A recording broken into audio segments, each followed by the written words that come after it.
దేశంలో కులగండ అంశంపై క్రెడిట్ మొత్తం రాహుల్ గాంధీ సీఎం రేవంత్ రెడ్డికే దక్కాలన్నారు టీపీసీసీ వర్కింగ్ ప్రెసిడెంట్ జగ్గారెడ్డి. స్టేట్లో 101% సైంటిఫిక్గా క్వాస్ట్ సర్వే జరిగిందన్నారు. కులగణపై కేంద్ర మంత్రి కిషన్ రెడ్డి చర్చకు సిద్ధమా అని ప్రశ్నించారు.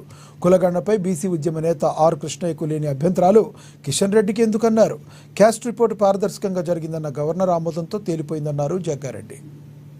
కులగణన మీద తెలంగాణలో సీఎం రేవంత్ రెడ్డి గారు కులగణన సంబంధించిన సర్వే అన్ని పూర్తి చేసి, ఇప్పుడు కిషన్ రెడ్డి గారు మా అన్న మాటకు ముందు నేను కౌంటర్ ఇస్తున్నా. ఫస్ట్ ఆయన ఏమంటుండే, ఈరోజు పేపర్లు ఏమొచ్చిందంటే నేను చూసిన మీడియాలో 50% కూడా అమలు కాలేదు అని కిషన్ రెడ్డి గారు అంటారు. తెలంగాణ చాలా స్పష్టంగా తెలియజేస్తున్నాము, తెలంగాణలో 101% కులగణన సర్వే ప్రతి ఇంటికి అధికారి పోయి పూర్తి చేయడం జరిగింది. ఇది ఛాలెంజ్. దీనికి కాంగ్రెస్ గవర్నమెంట్ తోటి కిషన్ రెడ్డి చర్చకు సిద్ధమా? No media conference.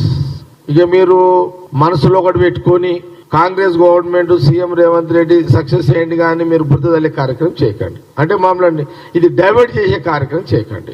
Congress government Rahul Gandhi గారి యొక్క డైరెక్షన్ లో సీఎం రేవంత్ రెడ్డి గారు ఎంటైర్ క్యాబినెట్ మినిస్టర్లు కమిషన్ ఏదైతే కమిటీ చేసిన ఉత్తమ్ కుమార్ రెడ్డి గారు, పొన్నం ప్రభాకర్ గారు, దామోదర్ రాజనరసింహ గారు, ఇదొక కమిటీ.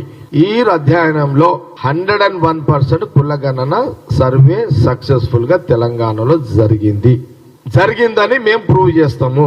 ప్రూఫ్ కంటే ముందు కిషన్ రెడ్డి గారు మీరు ఒక విషయానికి ఇది మీడియా ద్వారా మీకు తెలియజేస్తారు. రాష్ట్రంలోని చేనేత